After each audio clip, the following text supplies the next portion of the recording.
நாரி லபதே ஸ்வர்கமுத்தமுகு. இந்த ஸ்திரீ தர்மத்துடைய சூக்ஷ்மம் என்னங்கிறது ஒரு 10 நிமிஷம் அவசியம் சொல்லி ஆகணும். ரொம்ப பேர் இதை தப்பாக புரிஞ்சுன்னு இருக்கா. ஏதோ ஸ்திரீகளை குறையா மட்டம் தட்டின மாதிரி நம்ம தர்மத்தில் சொல்லியிருக்கா, எங்களுக்கு ஈக்குவாலிட்டி வேண்டாமா அப்படி எல்லாரும் பேசுகிறா. அதை சரியான பர்ஸ்பெக்டிவில் புரிஞ்சுக்கல. இது வந்து ஒருத்தர் கைங்கரியம் பண்ணணும்னு சொன்னது ஒருத்தர் உயர்வு ஒருத்தர் தாழ்வுங்கிறதுக்காக இல்லை. அல்டிமேட்லி மனுஷ ஜென்மாவுடைய ஒரு லட்சியம் பகவத் ஸ்வரூபத்தோடு போய் இரண்டரை கலக்கிறது தான். அது கலக்கணும்னா இந்த மனசு தான் அதுக்கு தடையாக இருக்குது. இந்த மனசை அடக்கிறதுக்காக தான் பலவிதமான நியமங்கள்லாம் சாஸ்திரங்கள்ட்ட சொல்லியிருக்கா. புருஷனாக இருந்துவிட்டான்னா, ஒரு புள்ள குழந்தையாக இருந்துவிட்டான்னா 7 வயசில் உபநயனமாகி குருகுலத்தில் கொண்டு போய் விடுற போது ஒரு குருவிடத்தில் டோட்டல் சரண்டர் இந்த பையனுக்கு வரணும். குரு தான் நமக்கு எல்லாமே, அவர் சொல்கிறது தான் நமக்கு வேத வாக்குங்கிற ஒரு சரணாகதி பாவம் வந்தால் இவன் மனசானது குருவிடத்தில் போய் சரணாகதி பண்ணுற போது மனசை அடங்கிறதுக்கு அது ஹேதுவாக விடுறது. அதே மாதிரி ஸ்திரீகளுக்கு சொல்லலை. ஸ்திரீகளுக்கு அது மாதிரி தனியாக ஒரு குருத்தை போய் குருகுல வாசம்னு சொல்லாமல் அதே 8 வயசில் குழந்தைக்கு கல்யாணம் பண்ணி கொடுத்து அனுப்பும்போது என்ன ஆகும்னாக்க, பழைய காலத்தில் என்ன பண்ணுவா, 8 வயசு 9 வயசில் அந்த குழந்தைக்கு கல்யாணம் பண்ணி புக்காத்துக்கு அனுப்பிச்சாக்க, புருஷன் தான் உனக்கு தெய்வம், அவர் சொல்கிறபடி கேட்டுக்கோ, மாமனார் மாமியார்ட்ட நல்ல பேர் வாங்கிக்கோ அப்படின்னு சொல்லி அனுப்புறது அந்த காலத்தில் வழக்கம். அப்போ ஒரு ஆயிரக்கணக்கான எண்ணங்களில் தெரிய வேண்டிய ஒரு மனசார்ந்த என்ன எடுத்து விஷயம் தெரியாத வயசில், உலகம் தெரியாத வயசில் அதுக்கு ஒரு வேதியை எழுப்பி ஒரு 7-8 விஷயங்களில் மாத்திரம் 1000 விஷயத்தில் தெரியக்கூடிய மனசை 7-8 விஷயத்தில் மாத்திரம் தெரியும்படியாக அடக்கிறதுக்காக ஏற்பட்ட தர்மம் இது. புருஷனை பற்றி நினைக்கணும், மாமியார் மாமனாரை பற்றி, நாள் அந்த குடும்பத்தில் இருக்கிறவா, அப்புறம் கொஞ்ச நாள் ஆச்சுன்னா குழந்தைகள் வந்தால் குழந்தைகளுடைய க்ஷேமத்தை பற்றி அதுக்காக பரிசிரமப்படுறது. இப்படியே ஒரு 7-8 பேரை பற்றியே நினச்சிட்டு கடைசியில் என்ன ஆகும்னாக்க, காலக்கிரமத்தில் மாமியார் மாமனார்லாம் பகவான்கிட்ட போய் சேர்ந்துட்டா, குழந்தைகள் பெரியவாளாகி கல்யாணமாகி அவாவா குடும்பம் எங்கேயோ அவாவா இருக்கா. இவள் 2 பேரும் வயசான காலத்தில் இவள் தம்பதிகள் மாத்திரம் இருக்கா. அப்போ நல்ல பழுத்த சுமங்கலியாக இருக்கக்கூடியவாளை போய் கேட்டேன்னா இன்றைக்கும் என்ன சொல்லுவா, 60 வருஷம் 70 வருஷம் தாம்பத்தியம், அவருக்கு 90 வயசு ஆச்சு, இந்த அம்மாவுக்கு 80 வயசு ஆகிடுது. ஆனால் என்ன உங்களுக்கு என்ன ஆசை மனசுனாக்க, கடைசி மட்டும் அவரை நல்லா பார்த்துக்கணும், அவரை வேற ஒரு கையில் ஆட்டி கொடுக்காமல் இருக்கணும் அப்படி தான் சொல்லுவாள். அதனால் என்ன எடுத்து அந்த ஒரே ஒரு விஷயத்தில் புருஷன்ட்டு மாத்திரம் ஒரு வஸ்துவில் போய் மனசார்ந்து நிற்கும்படியாக செய்கிறதுக்காக ஆயிரக்கணக்கான திசைகளில் திரியக்கூடிய மனசை ஒரே வஸ்துவில் போய் நிற்கும்படியாக செஞ்சு, அந்த ஒரு வஸ்து உனக்கு சாட்சாத் பரமாத்ம ஸ்வரூபமாகவே வந்திருக்கார், பர்த்தா தான் உனக்கு பரமாத்மா உன் பர்த்தா ரூபத்தில் வந்திருக்கார் அப்படின்னு சொல்லி கொடுத்ததுனால என்ன எடுத்து மனசுடைய பாவனை தானே இது. அதனால் அப்படி நினைக்கக்கூடிய பத்னிக்கு வைகுண்டத்தில் ஸ்தானம் ரிசர்வ் விட்டார். அந்த புருஷன் கரையை வைகுண்டம் போகிறாரோ இல்லையோ, புருஷனை தெய்வமாக நினச்சி கைங்கரியம் பண்ணக்கூடிய உத்தம ஸ்திரீ பதிபதியாக இருக்கக்கூடியவளுக்கு வைகுண்டத்தில் ஸ்தானம் ரிசர்வ். இதெல்லாம் பாகவதத்தில் போய் சொல்லியிருக்காள். அப்படி மனசை அடக்கிறதுக்காக ஏற்பட்ட தர்மமே தவிர இது வந்து ஒருத்தர் உயர்வு ஒருத்தர் தாழ்வுன்னு சொல்கிறதுக்காக இல்லை. இது தாழ்வாக இருந்தாக்க இவள் கைங்கரியம் பண்ணுறது, இவள் தாழ்ந்தவள், அதனால உயர்ந்தவளாக இருக்கக்கூடிய புருஷனுக்கு கைங்கரியம் பண்ணுறதா இருந்தால் இவளுக்கு தாழ்ந்த ஸ்தானம் தான் கிடச்சிருக்கணும்.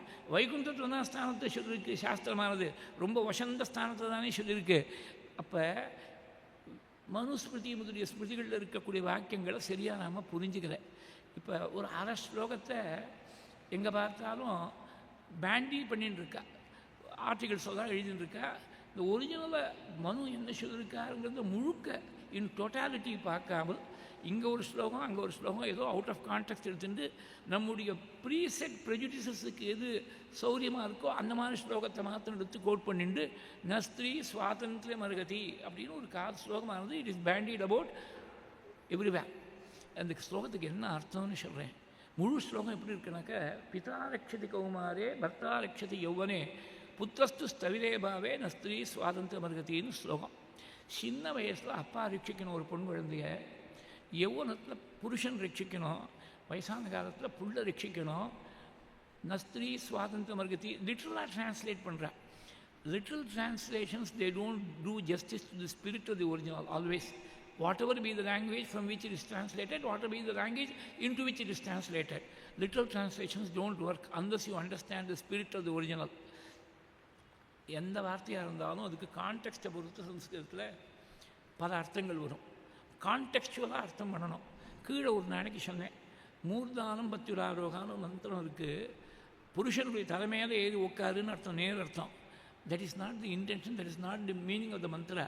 புருஷன் தலைக்கு மேலே வச்சு கொண்டாடும்படியாக நடந்துக்கோன்னு சொல்கிறதுக்காக அந்த ஸ்திரீக்கு சொல்லக்கூடிய மந்திரம் அது. அந்த மாதிரி அருகத்தின்னு சொன்னாக்க டிசர்வ்னு அர்த்தம். Straightforward meaning deserve. But it is not restricted to that one particular meaning. கான்டெக்ஸ்ட்டை பொறுத்து மீனிங் மாறும். அஸ்மத் கிரகம் பவான் ஆகந்து மர்கதி அப்படின்னு ஒரு பெரியவாளை பார்த்து சொன்னால், you deserve to come to my house அப்படின்னு ஒரு டிரான்ஸ்லேட் பண்ணான்னா, it may be right in letter but wrong in spirit. You deserve to come to my ஹவுஸ்னு சொல்லப்படாது. I request you to come to my ஹவுஸ்னு அர்த்தம். அங்கே அருகங்கிறதுக்கு ரிக்வெஸ்ட்டுங்கிற அர்த்தம் வந்துடும். கான்டெக்ஸ்ட்டை பொறுத்து அர்த்தம் மாறும். அதாவது உலகமானது பொல்லாத உலகமாக இருக்குது, ரொம்ப சிரமமான உலகமாக இருக்குது. இந்த பெண் ரொம்ப சாமர்த்தியசாலினியாக இருந்தாலும் கூட, எத்தனை காரியமாக இருந்தாலும் பெரிய காரியமாக இருந்தாலும் நிர்வாகம் பண்ணக்கூடிய சக்தி கொண்டவளாக இருக்கலாம். ஆனால் அவளை நீ உலகத்தில் போய் சிரமத்தெல்லாம் ஃபேஸ் பண்ணும்படியாக விட்டுடாத. You must have a lot of care and concern and solicitude towards the women. You must be very caring about them, you must be very nurturing about them. அவளை போய் தனியாக உலகத்தை ஃபேஸ் பண்ணுறதுக்கு விட்டுடாத. நீ துணையாக இருந்து சின்ன குழந்தையாக இருக்கும்போது அவளுக்கு ரக்ஷையாக தகப்பனாக இருக்கணும். யௌவனத்தில் புருஷன் கூட இருந்து ரட்சிக்கணும். இதெல்லாம் நான் பிரத்யட்சமாக பார்த்துருக்கேன். அது மழை கொட்டுறது ஒரு ஊரில், ஒரு புருஷன் என்ன பண்ணணும், எங்கேயோ ரூமில் தங்கியிருக்கா, பஸ்ஸில் போய் ஏறணும். அந்த மழையில் ரிட்டர்ன் ஜர்னிக்கு எங்கேயோ பஸ்ஸில் போய் பஸ் ஸ்டாண்ட் பக்கத்தில் இருக்குது, ஒரு 10 நிமிஷம் போகணும். ஒரு ஆட்டோ கூட்டின்னு வரணும். இவர் ஆட்டோ ஒன்றும் புக் பண்ணணும், ஃபோனில் வச்சுட்டு ஆட்டோ புக் பண்ணணும். இல்லை நீங்கள் இருமா போய் ஆட்டோ கூட்டின்னு வரேன்னு சொன்னால் நியாயம். இவர் ஜம்முன்னு உட்காந்துருக்கா சேரில், நீ போய் ஆட்டோ கூட்டின்னு வாங்க, மழையில் பட்னி அனுப்புகிற. இது என்ன நியாயமாக இது? அந்த அம்மாவை போய், சின்ன பொண்ணு தான் அவளை போய் மழையில் போய் நீ எங்கேயோ ஆட்டோ தேடின்னு வா அப்படின்னு அனுப்பிச்சுட்டு இவர் முக்கியமாக உட்காந்தாக்கி இது என்ன தர்மம் இது? நீ போய் தனியாக விடாத, அவளை போய் சிரமத்தை ஃபேஸ் பண்ணுறது தனியாக விடாத. நீ கூட இருந்து அவளுக்கு உறுதுணையாக இருக்கணுங்கிறதுக்காக சின்ன வயசில் அப்பா அது மாதிரி இருக்கணும், நடுவாந்திர வயசில் புருஷன் அப்படி இருக்கணும், வயசான காலத்தில் புள்ள அந்த மாதிரி அம்மாவை நன்னா ரட்சிக்கணும். It is an expression of solicitude for the welfare of the உமனே தவிர அவளுக்கு டிசர்வ் பண்ணாது. She does not deserve freedom, she does not deserve இண்டிபெண்டன்ஸுங்கிற அர்த்தத்தில் அர்த்தம் பண்ணப்படாது. ஏன் இப்படி சொல்கிறேன்னாக்க, மனு இன்னும் பல இடங்கள்ட்ட என்ன சொல்லியிருக்காங்கிறத பார்க்கணும். What is the mind of Manu அப்படிங்கிறத தெரிஞ்சுக்கணும். இதே மனுஸ்மிருதியில் இந்த ஸ்லோகங்கள்லாம் யாரும் கோட் பண்ணுறதில்லை. Because it does not fit in with our preconceived prejudices against Manu. We don't have the intellectual integrity to accept that Manu was an impartial observer, impartial giver of justiceங்கிறத நம்மளால் accept பண்ணிக்க முடியல. அதனால் நமக்கு எது சௌரியமோ அந்த மாதிரி ஒரு ஸ்லோகம், ஒரு ஸ்லோகத்தை மாத்திரம் ப்ளக்ட் அவுட் ஆஃப் கான்டெக்ட் அதை மாத்திரம் கோட் பண்ணிட்டுருக்கோம். இவர் என்ன சொல்கிறார், எத்த நாரியஸ்து பூஜ்யந்தே ரமந்தே தத்ர தேவதாக. இதுவும் மனுஸ்மிருதி வாக்கியம்தான். எங்கள் ஸ்திரீகளை பூஜிக்கிறாளோ அங்கே தான் தேவதைகளெல்லாம் பிரசன்னமாக இருந்து அனுகிரகம் பண்ணுவா அப்படின்னு இருக்குது. அகெயின் கான்டெக்ஸ்ட்டை பொறுத்து அர்த்தம் பண்ணோம். உபன்யாசம் முடிஞ்ச உடனே இமேஜின் எக்ஸாம்பிள் தான். உடனே யாரை மனசு வச்சுன்னு சொல்கிறேன்னு கேட்காதவங்கோ, இமேஜின் எக்ஸாம்பிள். அதுக்கு போனார். அது கொஞ்சம் குளிர் காலமாக வேலை இருக்குது, மார்கழி மாதம் ஏதோ திருப்பாவை உபன்யாசம் போட்டிருக்கு, யாரோ ஒரு பெரியவர் இதை சொல்லியிருக்கார். அதுக்கு போன உடனே ஏதோ பலகாரம் பண்ணோம், தோசைக்கல்லில் ஒரு தோசையை வார்த்துருக்கா. அதுக்குள்ளே இங்கே வான்னு கூப்பிட்டார். போட்டால் ஏதோ கூப்பிட்றாரு சொல்லிவிட்டு தோசையை திருப்பி கூட போட்டுவிட்டு அப்படியே வார்த்துவிட்டு வந்திருக்கா. இந்த அம்மா ஒரு மனையை போட்டு உட்கார சொன்னார். உட்காந்த ஒரு குடம் ஜலத்துக்கு தலையில் விட்டார். நடுங்கிறது அந்த அம்மாவுக்கே கொஞ்சம் நியூமோனியா கேசாட்டமாக இருக்கும் போல் இருக்குது. மார்கழி மாதம் குளிரில் போய் ராத்திரி 10 மணிக்கு ஒரு குடம் ஜலத்தை விட்டு அப்புறம் ஒரு துண்டு எடுத்து தொடச்சி விட்டுட்டு புது வசத்தை கொடுத்து கட்டிக்க சொல்லி உடனே ஒரு மடக்கில் அப்படியே குங்குமத்தை எடுத்து ஸ்ரீமாத்ரே நம, ஸ்ரீமகாராஜ்யே நம, ஸ்ரீமத் சிம்மாசனேஸ்வரியே நம, சிதக்னிகுண்ட சம்பூதாயே நம, தேவகார்க சமுத்தியதாயே நம, ஸ்ரீ லலிதாம்பிகாயே நம. எப்போ வர்றதுக்கு 1/2 மணி நேரம், கிடுகிடுன்னு சொன்னால் கூட 1/2 மணி நேரம் ஆகிடும். 1/2 மணி நேரம் இந்த குழுவில் நடுங்கின்னு உட்கார்ந்துருக்கா அந்த அம்மா. கேட்டால் அந்த உபன்யாசம் என்ன சொன்னார், இத்த நாரியஸ்து பூஜ்யந்தே ரமந்தே தத்த தேவதாக. ஸ்திரீகள் எங்கே பூஜிக்கிறாளோ அங்கே தான் தேவதைகளெல்லாம் ரமிப்பார்கள், அங்கே தான் பிரசன்னமாக இருப்பார்னு சொன்னாலே. பூஜிக்கிறதுனா உட்காத்தி வச்சு சீட்டில் உட்காத்தி வச்சு பூஜை பண்ணி கற்பூரம் தூப தீபம் கற்பூரம் தான் காட்டுறதுன்னு அர்த்தம் இல்லை. அவள் மனசு வருத்தப்படாத சந்தோஷமாக அவளை வச்சுக்கிறதுன்னு அர்த்தம். கான்டெக்ஸ்ட்டை வச்சு அர்த்தம் பண்ணிக்கணும். ஒரு பெண் தன் பிறந்தாத்த எல்லாத்தையும் விட்டுவிட்டு அப்பா அம்மா கூட பிறந்தவா எல்லாரையும் விட்டுவிட்டு இந்த புருஷனையே நம்பி ஒரு வாழ்க்கை முழுக்க நமக்கு நல்லா பார்த்துப்பார், நமக்கு ஒரு பெரிய துணையாக இருப்பார், நமக்கு நல்லா சகாவாக இருப்பார், நல்லா அண்டர்ஸ்டாண்டிங்காக இருப்பாருங்கிற நம்பிக்கையில் தானே வாழ்க்கையே ஒரு புருஷன்ட்ட ஒப்படைச்சு தானே ஒரு பொண்ணு வரா. அவள் கண் கலங்காமல் பார்த்துக்க வேண்டியது ஒரு புருஷனுடைய தர்மம். ஸ்திரீ தர்மம் எப்படி சொன்னாலும், புல்லானாலும் புருஷன் கல்லானாலும் கணவன் என்று ஸ்திரீ தர்மம் எப்படி சொன்னாலோ அது மாதிரி புருஷனுக்கும் இந்த other side of the coin புருஷனுக்கு ஒரு தர்மம் சொல்லியிருக்கா. உன்னை நம்பி வரக்கூடிய ஸ்திரீயை பரம சந்தோஷமாக வச்சுக்க வேண்டியது ஒரு புருஷனுடைய கடமை. அதை ரெண்டு பக்கத்துலேயும் தர்மம் சொல்லியிருக்கா. அந்த தர்மத்தை நாம் மறந்துவிடுறோம். ஸ்திரியாக ஸ்ரீயஸ்சகேஷு ந விசேஷோஸ்திரீ கருகிச்சித்து, இதுவும் மனுஸ்மிருதி வாக்கியம்தான். ஆற்றில் இருக்கக்கூடிய ஸ்திரீக்கும் ஸ்ரீன்னு சொல்லக்கூடிய மகாலட்சுமிக்கும் வித்தியாசம் கிடையாது. உங்கள் ஆற்றுக்கு வந்து இருக்கக்கூடிய லக்ஷ்மி அப்படின்னு சொல்கிறது. அதனால தான் வேத மந்திரம் விவாக மந்திரத்தில் சொல்கிற போது சம்ராஜ்யபமான ஒரு மந்திரம் இருக்குது. நீ இந்த வீட்டுக்கு மகாராணியாக வரணும் அப்படின்னு வரவேற்கிறது. அவள் சாதாரணமாக ஒரு மாற்று பெண்ணாக வரல, மகாராணியாக வரா, கிரக லக்ஷ்மி. அதனால தான் கீழே ஒரு நாள் சொன்னேன் ஞாபகம், கிரக விஷ்ணுன்னு கிடையாது, கிரக நாராயணன் கிடையாது, கிரக லக்ஷ்மி. அவளை தான் கிரகலக்ஷ்மியாக சொல்லியிருக்கா. அவள் கண்கலங்காமல் பார்த்துக்கணும், அவள் சந்தோஷமாக வச்சுக்கணுங்கிறது ரொம்ப ஃபண்டமெண்டல் தர்மம். எந்த புருஷனாக இருந்தாலும் அவனுக்கு இது தர்மம். அவள் ட்ரிப்ளிகேன் பெரியவா சொல்லுவாள், பத்னி ஒருத்தன் நன்னா வச்சுன்னுட்டான்னா அவன்கிட்ட வேறு குறையே பார்க்காத, அதுவே அவனுக்கு பெரிய ப்ளஸ் பாயிண்ட் அப்படின்னு ட்ரிப்ளிகேன் பெரியவா சொல்லுவாள். இதை தெரிஞ்சுக்காமல் சில பேர் தப்பாக நடந்துட்டுவாங்கிறதுனால இந்த தர்மமே தப்புன்னு சொல்ல முடியாது, சாஸ்திரம் தப்புன்னு சொல்கிறதுக்கு இல்லை. It is the mistake of the individual. Some people are ill treated their wives. It is the mistake of the individual, it is not the mistake of the system. எங்கேயுமே சிஸ்டமானது நீ ஒரு ஸ்திரீயை போய் துன்புறுத்தணும், அவள் கஷ்டப்படும்படியாக வைக்கணும்னு எந்த சாஸ்திரமும் சொல்லலையே. சந்தோஷமாக வச்சுக்கணும்னு தானே சொல்லியிருக்கு. நீ சந்தோஷமாக வச்சுக்க தெரியுதேன்னா உன்னுடைய குறை. பத்னியை சரியாக ட்ரீட் பண்ண தெரியுதேன்னா புருஷனுடைய குறை. அது வந்து சிஸ்டத்துடைய மிஸ்டேக் இல்லை, அது வந்து தர்மத்துடைய மிஸ்டேக் இல்லை. அதனால் நஸ்திரீ சுவாதந்திர மருகதி அப்படின்னு சொன்னாக்க அவளுக்கு தனியாக எல்லாத்தையும் லைஃப்பில் ஃபேஸ் பண்ணக்கூடிய சிரமத்தை கொடுக்காத. நீ இருந்து உறுதுணையாக இருந்து இது அந்த பொறுப்பை முழுக்க அவள்கிட்ட கொடுக்காத, பொறுப்பை நீ எடுத்துக்கோ, அவள் சௌக்கியமாக இருக்கட்டும் அப்படிங்கிற கான்டெக்ஸ்டில் சொல்லியிருக்கா. இன்னொரு விஷயத்தையும் சொல்லிவிடுறேன். ஏன் ஸ்திரீகளுக்கு வேதாத்தியனத்தை விதிக்கிற? இவ்வளோலாம் சொல்கிறேன். கலியில் வேதாத்தியனத்தை விதிக்கிற. பூர்வ யுகங்களில் கூட ஒரு செலக்டடாக ஒரு சில ஸ்திரீகளுக்கு மாத்திரம்தான், பிரம்மவாதினிகளாக இருக்கக்கூடிய ஸ்திரீகள், ஒரு கர்கி, ஒரு மைத்ரி, ஒரு சீதை, இது மாதிரி இருக்கக்கூடிய ஒரு சில ஸ்திரீகளுக்கு மாத்திரம்தான் வேதாத்தியனமும் வேதம் சொன்ன கர்மாக்கள் தான் சொன்னான். பெரும்பாலான ஸ்திரீகள் தான், சாதாரண ஸ்திரீகள் வேதாத்தியனம் கிடையாது. வேதத்தில் சொல்லியிருக்கக்கூடிய கர்மாவில் அவளுக்கு அதிகாரம் கொடுக்கல. ஏன் இப்படி வச்சுருக்காங்கிறது காரணம் சொல்லாது. சாஸ்திரமானது பிரபு சம்மிதை, உத்தரவு தான் பண்ணும். ஏன் உத்தரவு பண்ணுறது? It will not explain the reasons behind it's decision சொல்லாது. நாம் அந்த தர்மத்தை அனுஷ்டானம் பண்ணி வந்தால் என்ன காரணங்கிறது சுவாமியாக பார்த்து மனசில் தோணும்படியாக செய்வார். ஒரு இமேஜினரியாக ஒரு எக்ஸாம்பிள் சொல்கிறேன். For the sake of argument you take up a working hypothesis. ஸ்திரீகளுக்கும் வேதத்தில் அதிகாரம் கொடுத்துருக்கான்னு வச்சுங்கோ. ஆஸ் அ ஒர்க்கிங் ஹைபாத்தசிஸ், வேதம் சொன்ன கர்மாக்கள் எல்லாம் அவளுக்கும் விதிக்கப்பட்டிருக்குன்னு வச்சுங்கோ. What will be the consequence, what will be the after எஃபெக்ட்டுங்கிறத கொஞ்சம் நினச்சி பார்க்கணும். இப்போ ரெண்டு சினாரியோஸ், ஒன்று வந்து ப்ரீ நேட்டல், ஒன்று போஸ்ட் நேட்டல். 8 மாதம் கர்ப்பிணியாக இருக்கா ஒரு ஸ்திரீ. இப்போ வேதத்தை பூர்ணமாக, நம்ம எக்ஸாம்பிளில் வேதத்தை பூர்ணமாக அத்தியனம் பண்ணிவிட்டா, விவாகத்துக்கு முன்னாடியே அத்தியனம் பண்ணிவிட்டா. அத்தியனம் பண்ணால் மறக்காமல் இருக்கணும், தினம் சொல்லிகிட்டே இருக்கணும், ஒரு 1/2 மணி நேரம் வேதம் சொல்லிகிட்டே இருக்கணும். இவ கனாந்தம் அத்தியனம் பண்ணிருக்கா. 8 மாதம் 9 மாதம் கர்ப்பிணியாக இருக்கா. இன்னும் 10 நாளில் பிரசவத்துக்கு கூட நாள் ஆகிடும் போல் இருக்குது. 9 மாதம் ஆகிடுது. இவ உட்காந்து கனம் சொல்கிறா.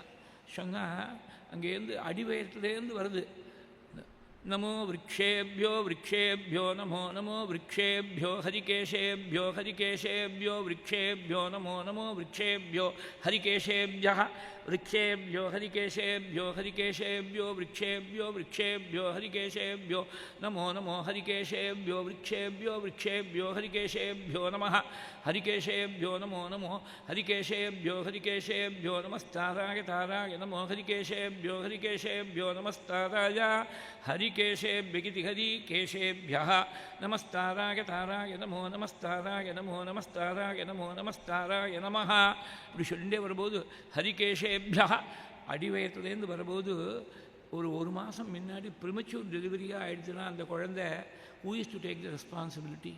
அப்போ என்ன சொல்லுவா, இந்த வேதம் அடிவேட்டிலேருந்து சொல்லியிருக்கப்படாது, சொன்னதுனால ஒரு மாதம் முன்னாடி பிறந்துட்டு குழந்தைன்னு சொல்லுவா. அது ஃபிசிக்கலி சாத்தியம் இல்லை. இவ வேதத்தை அத்தியனம் பண்ணி தினம் சொல்லிகிட்டே இருந்தானாக்க அது வந்து பயாலஜி எப்படி இருக்குனாக்க nature has only design only for women to bear children. இது புருஷாளுக்கு அந்த மாதிரி ஒரு அவயவத்தை சரீரத்தில் பகவான் வைக்கலை. எவ்வளோ ப்ராக்ரஸ் பண்ணாலும் சைல்டு பேரிங், ஒரு ப்ரெக்னென்சி, இந்த ப்ரெக்னென்சிலேருந்து குழந்தை ஈண்டெடுக்கிறது, இதெல்லாம் ஸ்திரீகளுக்கு மாத்திரம்தான் இயற்கையானது வச்சுருக்கு. அதனால் அதுக்கு அனுகுணமாக இருக்கணும். இவளுக்கு கடுமையான ஒரு வேதாத்தியனங்களையும் வேதத்தால் சொல்லப்பட்ட கர்மாக்களையும் விதித்தா அது சமத்தில் கொண்டு விட்டுடுங்கிறதுனால இவளுக்கு விதித்து அவள் செய்யலேன்னு சொன்னால் பாபம் வரும். அதனால் விதிக்காமல் விட்டு சாஸ்திரம். இது வந்து ப்ரீ நேட்டல், போஸ்ட் நேட்டலாக ஒரு சொல்கிறேன். இங்கே இவ்வளோ கிட்டத்தட்ட பாதி பேர் ஸ்திரீகளாக இருக்குது. அவள் புதுசாக பிரசவிச்சிருக்கா. 11ஆவது நாள் புண்ணியாவதனம் ஆகிடுத்து. 41 நாள் ஆகிடுத்து, சட்டி தொட்டாச்சு. இனிமேல் அவள் வேதம் சொல்லலாம் அப்படின்னு சொன்னாக்க, இப்போ 2 மாத குழந்தை, தாய்ப்பாலை தவிர வேறு ஆகாரம் கிடையாது. இவளுக்கு பூஜையெல்லாம் விதிச்சிருக்குன்னு வச்சுக்கோ. இவளுக்கு தான் அந்த சுத்திகரணமான அந்த காலம் ஆகிடுத்தேன். அதுக்கப்புறம் சட்டி தொட்டாச்சுன்னா இவள் நார்மல் காரியங்கள் தான் செய்யலாம். இப்போ இவள் நித்திய பூஜை பண்ணணும் அப்படின்னு சாஸ்திரம் விதிச்சிருக்குன்னு வச்சுங்கோ ஆர்குமெண்ட்டுக்காக. அப்போ என்னாகும், பூஜைக்கு சங்கல்பம் பண்ணிட்டு உட்காந்துவிட்டா நடுவில் எழுந்திருக்க முடியாது. 1 மணி நேரம் ஆகுது. ருத்ரம் சமகம் புருஷ சுத்தமெல்லாம் சொல்லி பூஜை முடிக்கிறதுக்கு 1 மணி நேரம் ஆகுது. இவன் மாட்டு சொல்லியிருக்கோம், நம்ம இரண்யபாக பேசே நானே திசாஞ்ச பதகே நமஹ. குழந்தை அங்கேருந்து அழறது. அதுக்கு ஒரே பசி. ஒரு பக்கம் மலமூத்திர விசர்ஜனம் இருக்குது, இன்னொரு பக்கத்தில் அம்மாட்ட பால் குடிக்கணும்னு இருக்குது. ஒரு மெட்டர்னல் இன்ஸ்டிங்க்ட் என்ன தோணுன்னு நினச்சி பாருங்க. இந்த இன்னும் 3/4 மணி நேரம் இருக்குது. இப்போ தான் நமோ இரண்ய பாவையில் இருக்கா. ருத்ரம் முடிக்கணும், சமக்கம் முடிக்கணும், புருஷூக்தம் முடிக்கணும், அப்புறம் அலங்காரம் பண்ணணும், அர்ச்சனை பண்ணணும், தூபம் தீபம் கல்பூரம் நைவேத்தியம் எல்லாம் இருக்குது. இதெல்லாம் முடித்து வரதுக்கு இன்னொரு 3/4 மணி நேரமாவது குறைஞ்சதாகும். அத்தனை நாள் குழந்தை பசியோடு அழட்டோம் அப்படின்னு படம் தோணுமா? இந்த அம்மாவுக்காக தோணுமா? அப்போ குழந்தைய தான் முதல்ல எடுத்து பால் கொடுக்கணும்னு தான் தோணும். பாதி பூஜையில் ஏர்ந்தது போய் குழந்தை எடுத்தால் மடி தப்பி போயிடும். கர்மாவை பாதியில் விட்டால் தோஷம் வரும். இந்த மாதிரி தோஷம் இவளுக்கு வரப்படாது. ஏன்னா இன்ஸ்டிங்க்ட் எப்படி தான் இருக்குது, குழந்தைக்கு பால் கொடுக்கறது தான் முக்கியமாக இருக்குது. அதனால் இவள் வந்து பூஜை பண்ணணும்னு விதிக்கலை சாஸ்திரம். அதனால தான் விதிக்கலை. பூஜை பண்ணக்கூடியவாளுக்கு நீ ஏதோ நைவேத்தியம் வச்சு கொடுத்தேனாக்கா, ஒரு ஹவிஸை வச்சு கொடுத்தா அதே அந்த புண்ணியம் உனக்கு வந்து சேருது. இதில் என்ன ஒரு சுவாரஸ்யம்னா, ஹவிஸை வச்சா நடுவில் சும்மா அப்போ பார்த்துட்டா போகிறோம், அணைக்கிறதுக்கு அடுப்பை அணைக்கிறதுக்காக வந்தால் போகிறோம். நடுவில் குழந்தைக்கு பால் கொடுக்கலாம், அது என்ன வேணால் பண்ணலாம். பூஜையில் அப்படி இல்லை, நீ அங்கேயே தான் இருந்தாகணும். அந்த இடத்த விட்டு நகர முடியாது. அன்னத்தை வச்சுட்டு கொஞ்சம் அந்த பக்கம் இந்த பக்கம் போயிட்டு வரலாம். ஒரு உத்தேசத்தில் எப்போ அடுப்பு அணைக்கணுமோ அப்போ அணைச்சிக்கலாம்.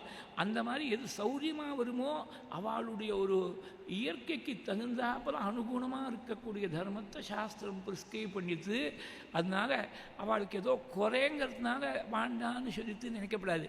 இதுதான் சாத்தியம். ப்ராக்டிக்கலாக இதுதான் சாத்தியங்கிறதுனால சில தர்மங்களை புருஷாளுக்கு சொல்லியிருக்கு, சில தர்மங்கள் ஸ்திரீகளுக்கு சொல்லியிருக்கு. யாருக்கு எந்தெந்த தர்மங்கள் சரியாக அனுஷ்டிக்க முடியுமோ அதை பயாலாஜிக்கலாக இருக்கக்கூடிய வித்தியாசங்களை மனசில் வச்சுட்டு சாஸ்திரமானது அப்படி சொல்லியிருக்கு. இதை புரிஞ்சுக்கணும். இதை புரிஞ்சிக்காமல் சாஸ்திரம் ஏதோ ஸ்திரீகளை குறையாக சொல்லி கொடுத்து அப்படின்னு நினைக்கப்படாது. இன்றைக்கும் பார்த்தேன்னா, நவராத்திரியில் பார்த்தேன்னா சுவாசினிகள் எல்லாரையும் அம்பாள் சுரூபமாக நினச்சி சுவாசினி பூஜைன்னு பண்ணுறது இருக்குது, கன்னியா குழந்தை பூஜைன்னு இருக்குது. ஆனால் கிரகஸ்தனை பூஜை பண்ணுறதா இருந்தால் பத்னியோடு சேர்ந்து இருந்தால் தான் தம்பதி பூஜை. தனியாக இவனுக்கு சுவாசினிக்கு தனியாக பூஜை உண்டு, ஒரு சுமங்கலி பிரார்த்தனை தனியாக உண்டு. ஆனால் இவனுக்கு தனியாக பூஜை இல்லை. இவனுக்கு தனியாக பிராமணனாக ஸ்ராத்தத்தில் உட்கார்ந்து வரணம் பண்ணணும்னு சொன்னால் கூட பத்னியோடு இருக்கக்கூடியவனாக இருக்கணும். விதுரனாக இருந்தால் அவனை போய் சாதத்தை சொல்ல முடியாது. பத்னியோடு இருக்கணும், அந்த பத்னி ஆற்றுல இருக்கணும். அவள் பைஷ்டியாக போயிட்டால் கூட இஸ் டிஸ்குவாலிஃபைட். பாருங்க, அவள் பைஷ்டியாக போனால் இவரை சாதத்தில் சொல்ல முடியாது, பிராமணராக சொல்ல முடியாது. யாருக்கு முக்கியத்துவம் கொடுத்துக்கா பாருங்க. யஜ்யத்தில் கீழே ஒரு நாள் சொன்னேன், அக்னிஹோத்திரம் பண்ணணும் யஜ்யம் பண்ணணும்னு சொன்னால் பத்னி இருந்தால் தான் அக்னிஹோத்திரம். இவர் லட்சக்கணக்காக ரூபாய் செலவழித்து சோமயாகம் பண்ணியிருக்கலாம். அந்த பத்னி பக்கத்தில் இல்லைன்னா அந்த அக்னிஹோத்திரம் நஷ்டமாக போயிடும். இந்த யாகத்துக்கு அவள் தான் ரொம்ப முக்கியமாக இருக்கா. செலவு முழுக்க இவர் செய்யணும், இவர் எல்லா விதமான பிரயத்னமும் பண்ணணும். ஆனால் அவள் தான் முக்கியம். அவள் இருந்தால் தான் பத்னியுடனோ யஜ்ய சம்யோகேன்னு பத்னிங்கிற சப்தத்துக்கே யஜ்யத்தில் கூட இருந்து உபகாரம் பண்ணக்கூடியவர்களுக்கு தான் பத்னின்னு பேர். இப்படி ஸ்திரீ தர்மமானது ஸ்திரீகளை வசத்தி பகவான்கிட்ட சீக்கிரமாக கொண்டு போய் சேர்க்கறதுக்காக ஏற்பட்ட தர்மமே தவிர அவளை குறை சொல்கிறதுக்காக அவளை மட்டம் தட்டுறதுக்காக ஏற்பட்ட தர்மம் இல்லைங்கிறத மனசில் நாம் நல்லா தீர்மானமாக வாங்கிக்கணும். புருஷாளுக்கும் ஒரு கடமை இருக்குங்கிறதையும் வாங்கிக்கணும். ஸ்திரீகளுக்கு எப்படி பர்த்தாவுக்கு கைங்கரியம் பண்ணுறது தர்மம்னு சொல்லித்தோ சாஸ்திரம், அதே மாதிரி புருஷாளுக்கு ஒரு கரஸ்பாண்டிங்காக ஒரு தர்மம் சொல்லியிருக்கு. அந்த ஸ்திரீகளுடைய மனசு வருத்தப்படாதபடி நல்லா அவளை பிரியமாக பார்த்துக்கணுங்கிறது ரொம்ப முக்கியம். ஒரு 2 பக்கத்துலேயும் ஒரு தர்மம் இருக்குது. சாதாரணமாக பேசும்போது அந்த அம்மாவும் டக்குன்னு உடனே கண்ணீர் பெருக்கப்படாது. காத்தாலும் ஆஃபீஸுக்கு போனோம், சமையல் ஆகிடுத்தாமான்னு கேட்டாக்க ஆச்சு ஆகலை, இன்னும் 10 நிமிஷம் ஆகும் ஏதோ சொல்லணும். சமையல் ஆகணுமான்னு கேட்டால் உடனே தப்புன்னு நினச்சின்னு அந்த மாதிரி நான் பிறந்ததுக்கு கிளம்பி போகிறேன்னு சொன்னானக்க சரியாக வருமா? கொடுத்தம் நடத்த முடியுமா? சாதாரண பேச்சுக்கெல்லாம் கண் கலங்கினாக்க சரியாக வராது. இவள் எதுக்கும் கண் கலங்கப்படாதுங்கிறதுனால இவாளும் ஒரே அடியாக விரட்டப்படாது. அது ரொம்ப முக்கியம். கீழே ஒரு நாள் சொன்னேன், என்ஃபோர்ஸ்மெண்ட் கூடாது. அது ரொம்ப ரொம்ப பிரியமாக அணைச்சிட்டு போகணுமே தவிர உத்தரவு போட்டு இப்படி தான் பண்ணி ஆகணும்னு சொன்னாக்க அது நிற்கக்கூடிய விஷயம் இல்லை. அன்பால் தான் நடக்கணுமே தவிர அதிகாரத்தால் நடக்காது. 2 பேரும் பரஸ்பரம் சதிபதிகள் 2 பேரும் பிரியத்தால் they must be bonded together by affection and love. அதுதான் தாம்பத்திய தர்மம். அப்படி தான் சாஸ்திரங்கள் தான் சொல்லியிருக்கு. இந்த ஸ்திரீ தர்மத்தை பர்த்தாவுக்கு கைங்கரியம் பண்ணுறது தான் இவளுக்கு வசத்தியான தர்மம். அந்த இன்னும் சொல்லப்போனால் ஸ்திரீகளுக்கு கொஞ்சம் அதிகமாக சலுகை காட்டிருக்கு சாஸ்திரம்னு சொல்லணும். ஏன்னா சாஸ்திரம் என்ன சொல்கிறது, புருஷன் பண்ணக்கூடிய புண்ணியத்தில் பாதி புண்ணியம் இந்த அம்மாவுக்கு வந்து சேர்ந்துடும். இந்த அம்மா பண்ணக்கூடிய புண்ணியத்தில் பாதி புருஷனுக்கு போகும்னு சொல்லலை. அவள் பண்ணக்கூடிய பாப்பத்தில் பாதி பாப்பம் வந்து சேர்ந்துடும் புருஷனுக்கு. அவள் பண்ணக்கூடிய புண்ணியம் முழுக்க அவளுக்கு, புருஷனுக்கு பாபத்தில் பாதி விட்டுடுறா. இவர் பண்ணக்கூடிய பாப்பம் தான் இவர்த்திகை.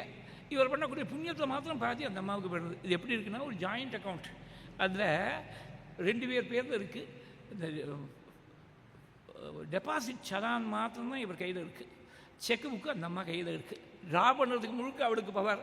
ஆனால் பணத்தை ரீஇம்பர்ஸ் பண்ணிகிட்டே இருக்க வேண்டியது, அப்பப்போ போய் ரீஇம்பர்ஸ் பண்ணிகிட்டே இருக்க வேண்டியது, ரெப்னிஷ் பண்ணிட்டு இருக்க வேண்டியது புருஷனோட கிழமை. அப்படி தான் இருக்குது சாஸ்திரம். அதனால அவளுக்கு ஈக்குவாலிட்டி வேணும்னு கேட்டால் அவள் வாஸ்தவத்தில் இருக்கக்கூடிய ஸ்தானத்துலேருந்து கொஞ்சம் குறைக்கணும்னு கேட்குற மாதிரி ஆயிடுறது. இப்போ சுப்பீரியராக ஒரு ஸ்தானத்தில் வச்சுருக்கு சாஸ்திரம், நீ குறைச்சி கொண்டு ஈக்குவாலிட்டி கொண்டு வரணும்னு நினைக்கிறேன். அந்த மாதிரி இல்லை. சாஸ்திரத்தில் எல்லாரையும் அவாவாளுக்கு என்னென்ன தர்மம் சீக்கிரமாக பகவான்கிட்ட போய் சேர்கிறதுக்கு வழி வகுக்குமோ அந்த தர்மத்தை சொல்லியிருக்கா. இதுதான் சுவாமி வாக்கால் ராமாவதாரத்துலேயும் சரி கிருஷ்ணாவதாரத்துலேயும் சரி. இங்கே தாயாருக்கு சொன்னாள், அங்கே கோபஸ்திரிகளுக்கெல்லாம் சொன்னாள், அம்மா இந்த தர்மம் உங்களுக்கு தெரியாமல் இல்லை. எங்கள் அப்பா உங்கள் பர்த்தா இருக்கிற மட்டும் அவருக்கு பார்த்துன்னு கைங்கரியம் பண்ணிட்டுருங்கோ. இதுதான் சனாதனமான தர்மம்னு சொன்ன உடனே இந்த தர்மத்தை மீறி மறுப்பு சொல்ல முடியல கௌசல்யா தேவியார். இது ஒன்று தான் நம்ம முக்கியமாக புராணங்கள் இதிகாசங்களில் தெரிஞ்சுக்கணும். எல்லாத்துக்கும் மேலே தர்மம் சுப்ரீம். அது தர்மத்தை எடுத்து காட்டிவிட்டா காட்டினவா சின்னவாடா பெரியவாடாங்கிறது விஷயம் இல்லை. யார் மூலமாக தர்மம் வருதுங்கிறது பெருசு இல்லை. எது தர்மமோ தெரிஞ்சுட்டா அந்த தர்மத்துக்கு எல்லாரும் அடிபடிஞ்சு இருந்ததுனால தான் problem resolution was much more simpler in the ancient days because there was one overriding determining factor for dharma. தர்மம் தான் பெருசுன்னு இருந்து அதனால் தர்மத்துக்கு எல்லாரும் கட்டுப்பட்டு இருந்ததுனால இண்டிவிஜுவல் லெவல்லேருந்து இன்டர்நேஷ்னல் லெவல் மட்டும் எல்லாரும் தர்மத்துக்கு கட்டுப்பட்டு இருந்ததுனால problem resolution was not a great problem at all. இன்றைக்கி அவாவா ஈகோவாக நான் சொல்கிறது தான் பெருசு, நான் சொல்கிறது தான் சரின்னு நினைக்கிறதுனால தான் conflict resolution becomes much more difficult. தர்மம் தான் இதுன்னு எடுத்து காட்டின உடனே அடிபடிந்து சா அபநீயதமாயாசம்